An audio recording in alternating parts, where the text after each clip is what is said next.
first time in Wine Time history that I need a mic because this pollen is killing me. I have no voice. But you guys, we are still sipping amazing wine here at Jane Mark.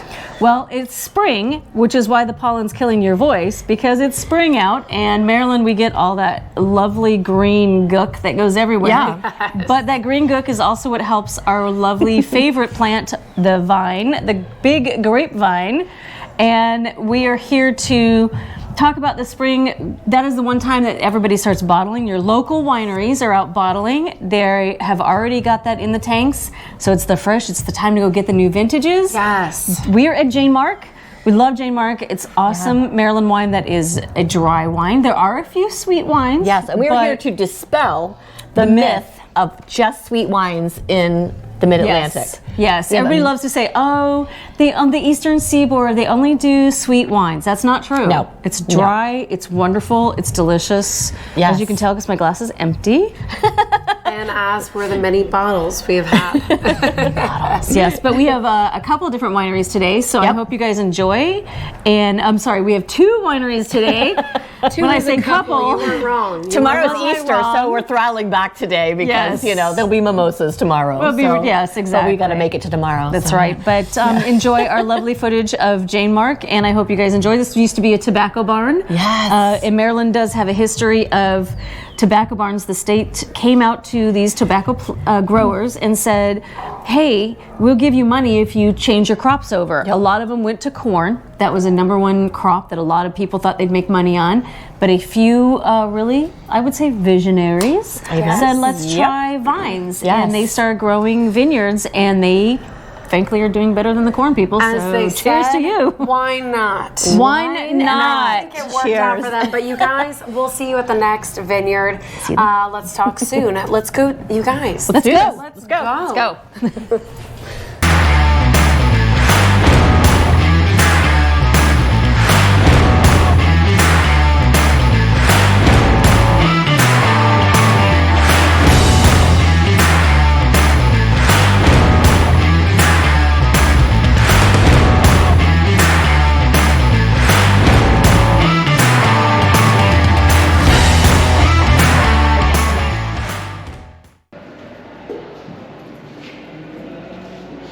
Well, welcome to Wine Time. We are now at our second winery. This is Two Lions, one of my favorite, and one of my girlfriends, Callie. Hello, our winemaker and extraordinaire.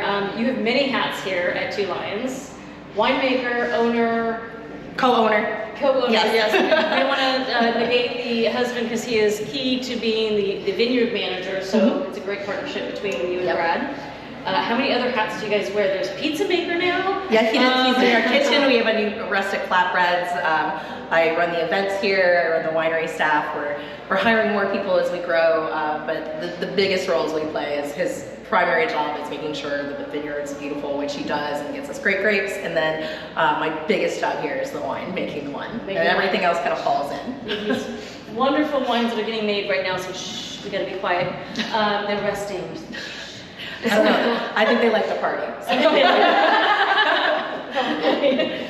You do a wonderful job. You have a brand new wine club this year, which again we signed up for. We are going to talk about that a little bit later. But my husband and I love wine clubs.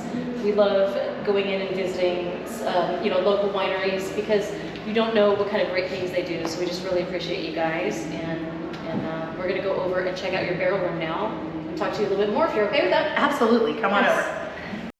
Neutral French oak barrels. I can still get it as oak as I want. It might take longer, but I have a lot more control of it. So we've been able to make some relationships. So we buy the Barney NT and Opus 1 barrels, and that's what we are aging our wine. In Napa, we visited. Yes, They're right across the street from each other. Yeah. So, and we love some Overture or Opus 1. I mean, that's always in our wine cellar. But it was Opus 1, was it, that they were psycho about the this red. It is. Beautiful red. That's because I'm my own cellar rat. They're so sloppy. They start off so good. But I'm in these barrels testing all the wine and retopping them off about every 5 to 6 weeks. So it's understandable why a lot of people don't want to use barrels anymore, and they're maybe using wood chips or staves. It's so much faster. We really agree that it there's nothing like a French oak barrel. It tastes different. The Yeah, chips it rounds it and off. taste different. So it's worth the investment. It's definitely worth the time. So, So I know definitely. that you won't call them out, but I will. So when you go to the store, to the grocery store, and you buy I think it's Apothic Inferno. When That's you said the chips- name out loud. Well, because I don't work for that company anymore. So what I'm saying is, when you And they'll buy never be advertising like on our blog. Apothic Inferno, and you think you're buying this wood-aged Apothic, what you're really buying is somebody takes, like with these barrels have been through the ringer. They have been used probably what 4, 5, 6 times. 3 to 4 is really your max, and then it depends on the barrel individually. You're not getting anything after that. So then they just chop them up, and it's basically chips, and they're throwing it in and just creating this what they call wood-aged. Oh, so And they're it's- using the old barrels as the chips. As the chips. Sometimes they'll call and them complete staves, and it's really it's a shortcut. So it's a shortcut for time. When I work on these barrels, it takes me several days. Where if it was in one big tank with a bunch of staves in it, it would take me an hour. Right. So it's also a much less expensive way. But shortcuts are shortcuts, and there's a reason old world European winemaking style remains the gold standard. Yeah. And we have the soils, and we're growing the vinifera here to do that. So we really did think about respecting our wines, whether it's a sweet wine all the way up to a black label, that everything gets treated with the same respect and time and care. And I get very lucky because my husband, all good wine starts with good grapes, and he's an obsessive vineyard manager. So I already get to start higher than probably a lot of people. I think I get jealous winemakers when they get to see some of the grapes that we get. So I already have a little bit of a head start, and then we just continue it with the best French oak we can get, absolutely just obsessive, unique, or technique, excuse me, and it's turning out well for us. We're turning out. We've had a lot of for you. for it. Yeah. We have a similar saying about food. You can't make grapefruit out of Poor ingredients. shit. Yeah. So you Only start so- with a great product, great soil, great method, and you have a great product. And So what's your current Wait favorite? for 1 second. Let's back that up because we may have to edit that out. Sorry, tomorrow's gonna say, can you edit that out? So real fast, start with the great ingredients. I know You the start with editor. great He's ingredients, not but you taking that cannot out. create an amazing product without amazing ingredients. Absolutely, absolutely. So I always say you can only put so much lipstick on a pig. Exactly. It's true in winemaking. I'm Yeah. sure it's true in food too. And we did get to help them harvest, and of course, they gave us great food and wine in return, and it was an amazing time. Good trade. The barter system. It was just wonderful. It was wonderful watching and just being able to come out and enjoy the day and help them harvest and learn. I love to learn, so me too. So what's your current fave right now that you have in stock? So my go-to white, I really love our cuvee. It's our number one seller, and I kind of call it the Great Uniter. It's a slightly fizzy, effervescent, off-dry white wine, but my sweet dry drinkers, they kind of step into it and like it. My dry wine drinkers like it because it's kind of a high pH wine, and then the carbonation offsets just the pinch of sugar that's in it to kind of it's a balance. I call it my trifecta. But so everyone really loves it, and then I'm going to be launching a very limited black label cuvee rosé from Cabernet Sauvignon this year. Exciting. We're so excited. Would that be for your wine club members? It is going to be wine club. Okay. It's these great notes of just it's perfectly French and white pepper, and I'm so excited about it. So we've got those two. So I think I have another rosé, and it's just going to be my second favorite for sure after this rosé cuvée comes out. And as far as my favorite red, it's probably right now our Griffin, which is going to be retired this year. That's my favorite. I know. And that one, it used to be Lion's Share last year, that bourbon barrel wine we have, but the Griffin is Which I'm aging so currently well. drinking, and it is phenomenal. It's jammy, it's So wonderful, it's out of the box. But the Griffin is like just that, I always say it's that like absolutely prim, pretentious, snobby Bordeaux that you want out of every French Bordeaux, and like ask your dad's hand in marriage. And so it's like exactly what you're thinking in your head you're gonna get. And I think some people are surprised that when they drink it that it's a Maryland wine. So there's some different new blends that are coming. We had to reallocate a few things, and so every year we're never just going to say this wine is a black label quality wine. It's always going to be Mother Nature gives us new things, different things. So whatever the quality of that harvest, we'll move things around appropriately. And we're actually even planting some Malbec this fall with the plans for this really amazing Bordeaux I have in my head, which we'll see in 5 years. So that is why. So those, if you do like the Griffin, it's going to be going, but we are about to launch, we'll be bottling soon 4 new dry reds.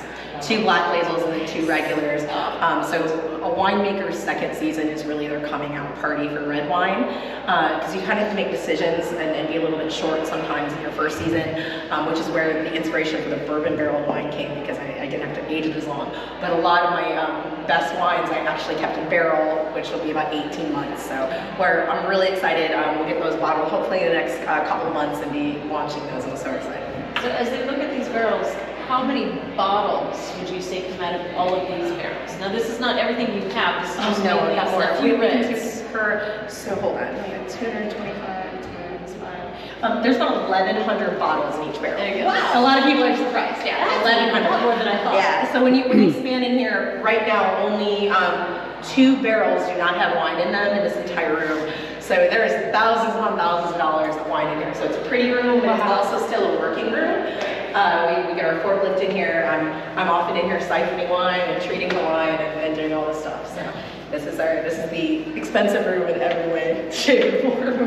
Girl, you were doing amazing stuff with wine, Maryland wine, and part of this whole vlog this month is about dispelling the myth that Maryland, that Mid-Atlantic wines have to be like sweet wines, and that is not what you are doing here. And it's not to say that we don't, like, you do have some sweet wines. We do some proper semi-sweets. Yes, because Proper. you're a proper everybody, and Yeah, everybody should enjoy all the vineyards. Yeah. But you do have dry as well, because not all vineyards are just sweet. Yeah. These are wines, yeah. Which is completely true.